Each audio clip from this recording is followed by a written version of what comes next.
कि बहुत बच्चे होते हैं वो लास्ट तक बेटा सिलेबस ही करते रह जाते हैं। तो इतना सारा रह गया है, बहुत चीजें रह गई हैं, अभी तो 11th टच भी नहीं किया मैंने, 12th का कर रहा हूँ। बहुत सवाल हो सकते हैं तुम्हारे मन में, डेप्थ में नहीं कर पाए, बट उसका एटलीस्ट एनसीईआरटी लेवल तो बेटा कर ही लो, राइट। वो बहुत इंपॉर्टेंट है। कई बच्चे होते हैं, अरे क्लास इलस्ट्रेशन कर लिया एक बार, दोबारा क्या करूं। बेटा देखो, टीचर्स जो क्लास में कराते हैं ना क्वेश्चन, वो बहुत इंपॉर्टेंट होते हैं। कंफ्यूजन क्रिएट होता है because of pressure, examination pressure जो होता है वो हमारे से गलतियां करवाता है। 3 घंटे बेटा बैठने की आदत नहीं है पेपर में, आप एग्जाम में भी लास्ट घंटे में बहुत खराब करने वाले हो। जिससे हम क्या स्ट्रैटेजी होनी चाहिए जिससे हम मैथ्स में 99 परसेंटाइल प्लस इसके आसपास कुछ ला पाए। तो बच्चों, आज के वीडियो में हम लोग डिस्कस करेंगे कि मैथ्स में किस तरह से आप अपनी करंट प्रिपरेशन के हिसाब से और लास्ट के जो महीने बचे इनको कैसे बेस्ट यूज करके एक बढ़िया परसेंटाइल क्रिएट कर सकते हैं। चलिए तो स्टार्ट करा जाए आज का वीडियो। तो बच्चों देखो, सबसे पहले तो वीडियो में हम क्या क्या आज डिस्कस करने वाले हैं, मैंने एक बार समरी दे दी है उसकी। हम सबसे पहले ये डिस्कस करेंगे कि आपको सिलेबस कब तक खत्म करना है, क्योंकि बहुत बच्चे होते हैं वो लास्ट तक बेटा सिलेबस ही करते रह जाते हैं। वो गलती हमें नहीं करनी। पता चला लास्ट मोमेंट तक बस सिलेबस ही कर रहे हो और फिर तुम्हारी दिक्कतें बढ़ जाएंगी, रिवीजन का टाइम नहीं मिलेगा। तो सेकेंड चीज हम डिस्कस करेंगे, लास्ट 1 महीना लगभग जो होगा जेई से पहले, उसमें आप रिवीजन में बेटा क्या क्या चीजें करेंगे। एंड फाइनली प्रैक्टिस पेपर्स, क्योंकि जितना इंपॉर्टेंट बेटा पढ़ाई करना है, रिवीजन करना है, उतना ही इंपॉर्टेंट है पेपर्स को प्रैक्टिस करके देना। मतलब जेई से पहले मॉक पेपर्स देना। मैंने देखा है बच्चों को इसको इग्नोर करते हैं, डरते हैं पेपर देने से। ये बोलते हैं कि सर पेपर तो तब दूंगा जब मेरी तैयारी पूरी हो जाएगी। ऐसा नहीं होता बेटा, तैयारी लास्ट दिन तक पूरी नहीं होती। तो बस इसका मतलब क्या है कि मॉक पेपर्स नहीं दोगे, मॉक पेपर्स देने भी बहुत जरूरी है। तो मेनली आज ये 3 चीजें हम डिस्कस करने वाले हैं, पूरी डेप्थ में एक एक पॉइंट पकड़ेंगे। तो स्टार्ट करते हैं। सबसे पहले सिलेबस कंप्लीशन से लेके हम बात करेंगे। तो देखो, एक बात ये होती है, सिलेबस जो है कोशिश ये करनी है कि लगभग जो जेई का पेपर आपका जब भी दे रहे हैं, सपोज जनवरी का दे रहे हैं आप, तो उससे 1 महीने पहले आपका सिलेबस ऑलमोस्ट खत्म हो जाना चाहिए आपके एंड से। अब सर कैसे खत्म कर लूं, मेरा तो इतना सारा रह गया है, बहुत चीजें रह गई हैं, अभी तो 11th टच भी नहीं किया मैंने, 12th का कर रहा हूं। बहुत सवाल हो सकते हैं तुम्हारे मन में। तो देखो, सबसे पहले तो इस बात को समझो कि सारे चैप्टर्स को बहुत अच्छी तरह करके जाना प्रैक्टिकली पॉसिबल नहीं होता, ठीक है। बहुत इंपॉर्टेंट बात बोल रहा हूं कि कुछ चैप्टर्स आपके हल्के रह जाएंगे, कोई दिक्कत नहीं है। ये मत सोचो कि सारे चैप्टर बिल्कुल बढ़िया लेवल के करके जाऊंगा, तब तक सिलेबस लास्ट दिन तक खत्म नहीं होगा। अपनी एक स्ट्रैटेजी बनाइए, अपना एक टेंटेटिव सिलेबस बनाइए कि बार ये मुझे 12th के सारे करने हैं, 11th के ये मेन मुझे करके जाने हैं, और बचे हुए जो हैं, मैं ये नहीं बोल रहा हूं कि चैप्टर छोड़ के चले जाओ जेई में, नहीं, बट कुछ चैप्टर्स ऐसे हो सकते हैं जिनको आप बहुत डेप्थ में नहीं कर पाए, बट उसका एटलीस्ट एनसीईआरटी लेवल तो बेटा कर ही लो, राइट। उसका एनसीईआरटी लेवल तो कर ही लो। तो कहने का मतलब ये है सिलेबस कंप्लीशन, क्योंकि जब तक सिलेबस कंप्लीट नहीं होगा बेटा रिवीजन नहीं शुरू होगा, जो कि सबसे इंपॉर्टेंट चीज है जेई के पेपर को अगर आपको क्रैक करना है। तो होता क्या है कि हम लास्ट तक बेटा सिलेबस करते रह जाते हैं, फिर रिवीजन होता नहीं, पेपर देते नहीं और एग्जाम में जाके स्कोर नहीं कर पाते। तो कोशिश ये करिए कि आप अपना सिलेबस टाइमली फिनिश करें, rather than going for excelling in all the chapters. क्या बोला मैंने, सारे चैप्टर में एक्सेल करने की कोशिश मत करो। अपना सिलेबस एक रियलिस्टिक फिगर बना के, एक रियलिस्टिक टारगेट बना के उसे खत्म करो 1 महीने पहले तक जेई के पेपर के, राइट। और अब उस 1 महीने में क्या करना है, मेन चीज, अब सबसे इंपॉर्टेंट जो चीज है वहां पे आ जाते हैं बेटा, उसे डिस्कस करने की लास्ट 1 महीने में हमें क्या करना है, यानी रिवीजन स्ट्रैटेजी। रिवीजन स्ट्रैटेजी अब हम डिस्कस करेंगे, ठीक है। चलिए, तो अब रिवीजन में क्या क्या करना है। सबसे इंपॉर्टेंट चीज, रिवीजन, कोई भी रिवीजन शुरू करो, जो सबसे इंपॉर्टेंट बट जो आप लोगों को कई बार बच्चों को बहुत बोरिंग लगती है, वो ये कि सर नोट्स रिवाइज करना।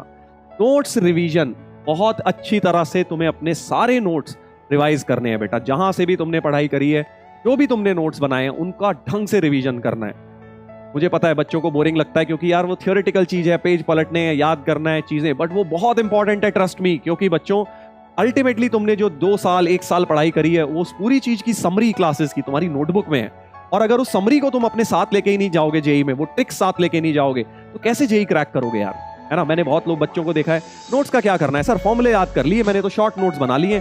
शॉर्ट नोट्स भी याद कर लो, बना लो, कोई दिक्कत नहीं है, बट जो तुम्हारे मेन नोट्स हैं उसके अंदर की जो ट्रिक्स हैं, जो प्रॉब्लम सॉल्विंग टेक्निक्स हैं, जो इलस्ट्रेशंस करवाए गए हैं क्लास में, वो बहुत इंपॉर्टेंट है। कई बच्चे होते हैं, अरे क्लास इलस्ट्रेशन कर लिया एक बार, दोबारा क्या करूं। बेटा देखो, टीचर्स जो क्लास में कराते हैं ना क्वेश्चंस, वो बहुत इंपॉर्टेंट होते हैं। उससे मिलते जुलते सवाल आने के जेई में बहुत चांसेस होते हैं। और अगर तुमने वो बार बार रिवाइज करे हुए हैं, बार बार उन क्वेश्चंस को किया हुआ है, वो थॉट प्रोसेस तुम्हारा बना हुआ है, तो तुम जेई के जो नए क्वेश्चंस आएंगे उन्हें भी बेटा क्रैक कर पाओगे। तो इस बात को अच्छी तरह ध्यान रखेंगे। रिवीजन स्ट्रैटेजी में आप सबसे पहले नोट्स जितना बोला जाए उतना कम है।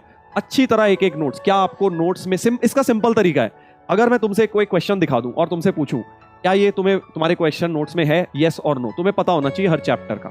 इतनी अच्छी तरह तुमने नोट्स रिवाइज कर रहे होने चाहिए, तब माना जाएगा कि तुम्हारे नोट्स अच्छी तरह रिवाइज्ड है। देखते ही तुम समझ जाओ हाँ यार ये क्वेश्चन तो सर ने क्लास में मुझे कराया हुआ है।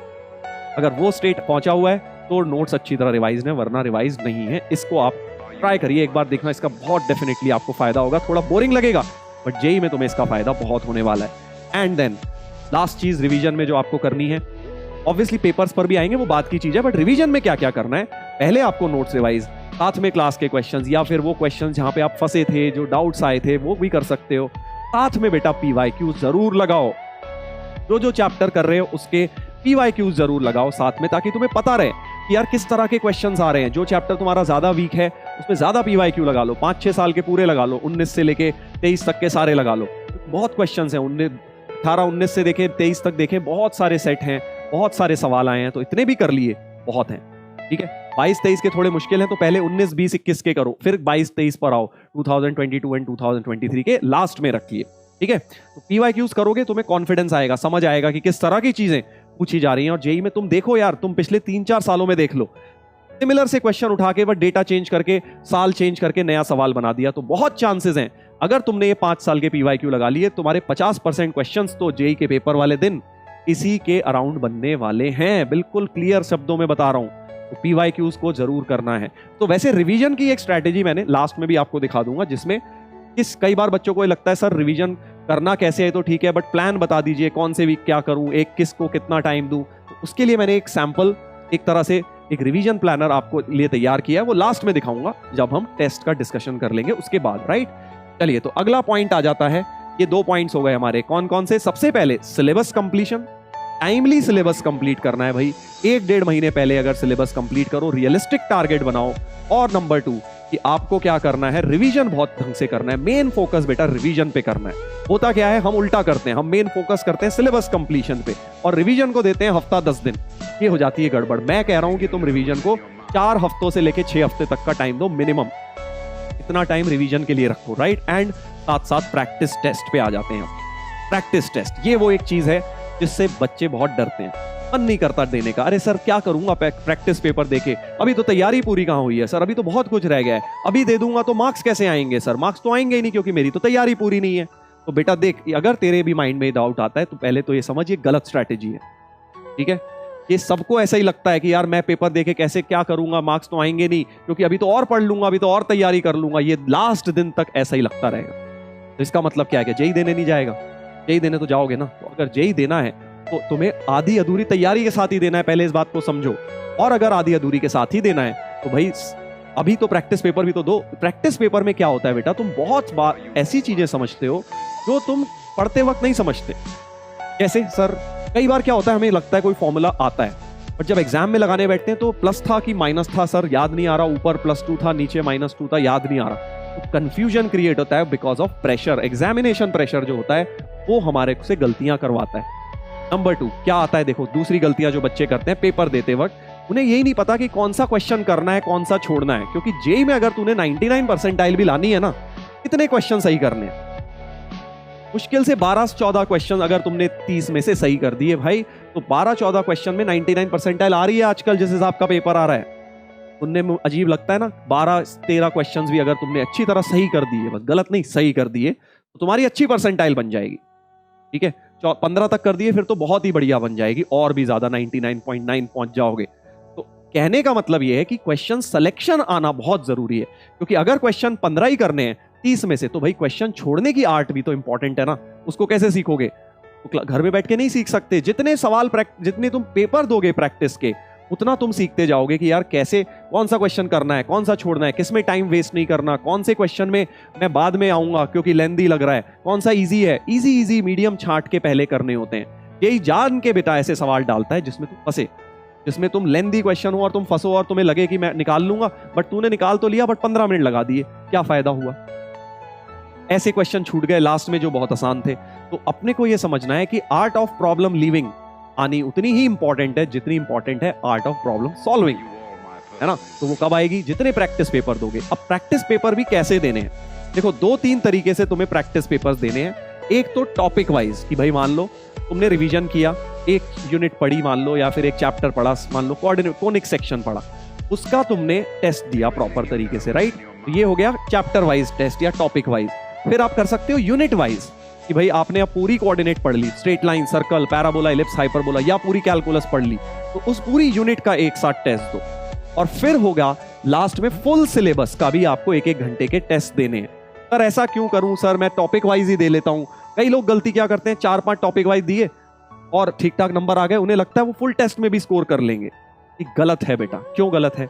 मुश्किल है आपको फुल टेस्ट में स्कोर करना अगर आप प्रैक्टिस में फुल पेपर्स नहीं करके गए, यानी फुल सिलेबस का प्रैक्टिस पेपर्स भी बेटा लगाने हैं। क्यों लगाने हैं? देखो होता क्या है, जब जेई का पेपर आता है ना, जब तुम टॉपिक वाइज पेपर देते हो, सपोज कोनिक सेक्शन का एग्जांपल लिया मैंने, तो तुम लगातार 20-25 सवाल कोनिक सेक्शन के ही कर रहे हो, तो तुम्हारा दिमाग 5-6 क्वेश्चन के बाद बिल्कुल कंडीशनड हो चुका है सोचने के लिए कि यार ये पैराबोला के, इलिप्स की, टेंजेंट, नॉर्मल, ये सब चीजें तुम्हें बार बार थॉट प्रोसेस में वही आती रहेंगी। बट जेई वाले दिन तूने ऐसा नहीं करना। तुमने 30 अलग अलग चैप्टर के सवाल लगाने एक के बाद एक। मतलब एक तुमने किया अगर पैराबोला का, तो अगला तुम्हें प्रोबेबिलिटी का दिखने वाला है, उसके बाद तुम्हें डिफरेंशिएशन का दिखने वाला है, फिर सीधे इंटीग्रेशन में दिमाग चलाना है। तो अपना दिमाग जो है वो एकदम से इतनी जल्दी स्विच नहीं कर पाता अगर हमने इस चीज की प्रैक्टिस नहीं करी हो तो, ठीक है ना। तो इस बात को ध्यान रखें, जब भी आप जेई देने जाएं उससे कम से कम नहीं तो 2 हफ्ते पहले से फुल सिलेबस के मॉक पेपर देने जरूर शुरू करें, नहीं तो आपको वहां कंफर्म दिक्कत आनी है। लिखवा लो कि तुम्हें एक चैप्टर से दूसरे से में जंप करने में दिक्कत आएगी अगर तुमने इसकी प्रैक्टिस करके नहीं गए होगे। तो फुल सिलेबस के आपको प्रॉपर तरीके से मॉक पेपर्स देने हैं। अब ये मॉक पेपर कैसे देने हैं, कहां देने हैं, वो आपके ऊपर है, बट आपको देने हैं। एंड फाइनली फुल सिलेबस 3 घंटे के, यानी पीसीएम मिला के भी तुमने मॉक पेपर्स देने हैं। ये नहीं कह रहे केमिस्ट्री में तो मैं अच्छा हूं, फिजिक्स में थोड़ा वीक हूं, चलो फिजिक्स के दे लेता हूं, या उल्टा।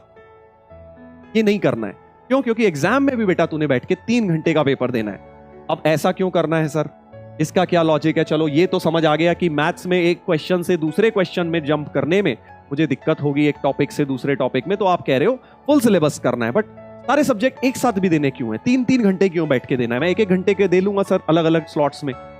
नहीं, देखो एग्जाम में जब तुम 3 घंटे का पेपर दोगे ना, तो तुम्हें उसमें 3 घंटे बेस्ट आउटपुट रखना है। तो तुम्हें वो 3 घंटे जब याद करो, लास्ट के वो 1 घंटा बहुत स्ट्रेसफुल होता है, दिमाग थक गया होता है, ठीक है, तो आपका माइंड उतना फ्रेश नहीं रह जाता। तो अगर आपको 3 घंटे बेटा बैठने की आदत नहीं है पेपर में, आप एग्जाम में भी लास्ट घंटे में बहुत खराब करने वाले हो, ठीक है ना। तो सिटिंग आपकी हैबिट होनी चाहिए 3 घंटे बैठने की, पेपर देने की। वो तभी बनेगी जब मॉक पेपर्स दोगे। तो इसलिए बेटा बहुत बहुत इंपॉर्टेंट है मेरे हिसाब से आज के वीडियो में। अगर तुमने एक बात माननी है, तो बस एक बात अगर तुमने सोचा हुआ है सर की एक ही बात मानेंगे, तो ये बात मानो कि भाई प्रैक्टिस पेपर्स सर मुझे देने ही देने हैं, चाहे हाफ प्रिपरेशन हो चाहे पूरी तैयारी हो। इस ऑर्डर में मैं पेपर्स दूंगा, टॉपिक वाइज भी दूंगा, उसके बाद में यूनिट वाइज चाहो तो दे दो, इन दोनों को मर्ज भी कर सकते हो।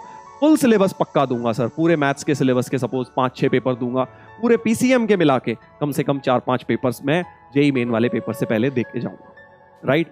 ये आपको जरूर करना है, क्योंकि इससे क्या होगा, काफी गलतियां जो तुम जेई में करने वाले हो एक्चुअली मॉक टेस्ट में करके सीख जाओगे। तो वो गलतियां सीख जाओ, इससे बेटर क्या हो सकता है। यही तो पेपर्स का फायदा है बेटा। मॉक पेपर देने का क्या फायदा है? ताकि आप उसमें सीख पाए। तो जेई मेन में जो बच्चे अच्छी परसेंटाइल आते हैं तो वो होते हैं जो बहुत ज्यादा पेपर्स देके प्रैक्टिस करके गए होते हैं, क्योंकि उन्हें पता है कि क्या गलत होने वाला है, क्या गलत हो सकता है। वो सब वो गलतियां पेपर्स में कर चुके हैं और अब वो जेई में नहीं दोहराने वाले। वेरस तुम जाओगे पहली बार हीरो बनके कि मैं तो सीधे पहली बॉल पे छक्का मारूंगा, पेपर में सीधे जाके मैं स्कोर कर दूंगा, पेपर तो मैंने दिए नहीं कोई मॉक टेस्ट, तो तुम कंफर्म इतनी गलतियां करोगे, तुम वहां ब्लैंक हो जाओगे, तुम्हें वहां फॉर्मूले याद नहीं आएंगे, तुम्हें ऐसा लगेगा कि यार ये करना था, ये छोड़ना था, इजी वाले रह गए, मैं वहां तक पहुंच नहीं पाया, टाइम मैनेज नहीं हो पाया, फिजिक्स रह गई, केमिस्ट्री हो गई, ये सब चीजों में तुम गड़बड़ करोगे। इसलिए मेरे कहने से मॉक पेपर बेटा तुमने जरूर देने हैं, ठीक है। चलो तो ये बात हो गई बेटा हमारी 3 सेक्शन जो आज के वीडियो में था। बाकी एज प्रॉमिस्ड मैंने तुम्हें बताया था कि एक रिवीजन प्लान भी मैं लगभग तुम लोगों को बताऊंगा कि किस तरह से आप अपना रिवीजन प्लान कर सकते हैं। तो मैंने ये जो प्लान बनाया है टेंटेटिव 6 हफ्तों का समझ के बनाया है कि तुम्हारे पास 6 वीक्स हैं आफ्टर योर सिलेबस कंप्लीशन। जब आप सिलेबस कंप्लीट कर लें और जेईई मेन के पेपर के बीच में मान लेते हैं 6 वीक आपके पास रह गए। अब ये मत कहना सर मेरे पास इतना टाइम कहाँ है, मेरे पास तो सिलेबस ही लास्ट में खत्म होगा, मैं इस बैच में हूँ वहां अब खत्म है। ये एक टेंटेटिव है, इसको तुम बढ़ा भी सकते हो सकता है तुम्हारा सिलेबस और जल्दी खत्म हो जाए, तुम इसे घटा भी सकते हो, ठीक है, 4 कर लो इसको, एक दो चैप्टर मर्ज कर लेना फिर यूनिट्स, राइट। बट मोटा मोटा एक तौर पे मैं तुम्हें बता रहा हूं कि 6 वीक्स बना लिए। फर्स्ट वीक में आप मान लीजिए आपने डिफरेंशियल कैलकुलस रिवाइज कर ली, ठीक है, सेकेंड वीक में इंटीग्रल कैलकुलस, थर्ड वीक में ये वाले टॉपिक्स कर लिए, फोर्थ वीक में ये, फिफ्थ में ये, सिक्स्थ में ये। तो मैंने, अगर आप नोटिस करें, 12th के ऊपर रखे हैं, स्पेशली जो बच्चे 12th पढ़े होते हैं उनके लिए इजी होता है 12th का रिवाइज करना। आप उल्टा भी कर सकते हैं, अगर आपको लगता है नहीं 12th तो मेरी अच्छी है, उसमें मुझे दिक्कत नहीं है, 11th में मुझे टाइम लगेगा, तो आप 11th ऊपर रख लीजिए, फिर 12th कर लीजिए, राइट। तो ये आप इसको मिक्स एंड मैच कर सकते हो, अपने हिसाब से कस्टमाइज कर सकते हो, but this is a tentative plan that you should follow in the last 6 weeks of your preparation. तो जैसे मान लीजिए जनवरी वाला जेईई मेन जो है, उसमें जनवरी के 3 हफ्ते हो गए और दिसंबर के 3 हफ्ते ले लो लास्ट के, तो यानी 10 दिसंबर के बाद तुम ये स्ट्रैटेजी लगाना शुरू कर सकते हो। तो आइडियली तुम ये कोशिश करो 10 दिसंबर तक सिलेबस हो जाए खत्म और तुम लोग ये सब चीजें उसमें कर पाओ। हो सकता है अब तुम्हारी 11th का तुमने नहीं पढ़ा हो, तुम सिर्फ 12th के भरोसे जा रहे हो, तो भी हो सकता है, तो आप इसमें 12th में बढ़ा दीजिए, 11th में बढ़ा लीजिए, जैसे करके आप कस्टमाइज कर सकते हैं अपने हिसाब से, क्योंकि एक फॉर्मूला सबके लिए नहीं हो सकता यार, सब बच्चों के लिए, राइट। स्ट्रैटेजी सिमिलरली ये वाली चीज आपको देखनी है कि कितने प्रैक्टिस टेस्ट, जो मैंने प्रैक्टिस टेस्ट की बात करी बेटा, कि आपको हर वीक प्रैक्टिस टेस्ट देने हैं, तो लास्ट के 6 हफ्तों में शुरू हो जाइए, एक हर वीक में एक, शुरू में हर वीक में एक, फिर हर वीक में 2-2 करने हैं, लास्ट तक जाके फुल सिलेबस के प्रैक्टिस पेपर्स आपको देने हैं। तो ये आप एक टेंटेटिव प्लान फॉलो कर सकते हैं। 8 पेपर्स हो गए देखो इसमें, ठीक है, that is something that you can follow, जिससे आपका रिवीजन भी हो जाएगा और प्रैक्टिस पेपर भी हो जाएंगे। बाकी सिलेबस कंप्लीशन तो आपने पहले करना ही करना है, ठीक है भाई। तो आई होप इस पूरे प्लान से आप लोग कुछ सीख पाएं, समझ पाएं और इसको मोर इंपॉर्टेंटली बेटा इम्प्लीमेंट कर पाएं, ठीक है ना, ताकि आपके परसेंटाइल बढ़िया आए। तो जेईई के अंदर अगर आप अच्छे मार्क्स लाना चाहते हैं तो revision and papers, practice papers को बहुत ज्यादा फोकस करना है, ये समझ लो। अगर इसको इग्नोर करा तो चांसेस आर वेरी लेस कि आप जेईई में अच्छा स्कोर करेंगे। मेन चीज यही है। बाकी प्रॉब्लम सॉल्विंग, कौन सा क्वेश्चन छोड़ना है, कौन सा करना है, ये सब चीजें तुम जितने पेपर्स दोगे उतना ज्यादा उसके अंदर सीखोगे। चलिए, तो आई होप बच्चों इस छोटे से वीडियो के थ्रू मैं आपको ये बता पाया किस तरह से टॉपर जो हैं जेईई के अंदर स्कोर करते हैं, और आप भी बेटा इससे कुछ बेनिफिट ले पाएं और इसके अंदर आप इंप्लीमेंट कर पाएं। चलिए, so on that note, thank you so much बच्चों, and wishing you all the best for your JEE main exam.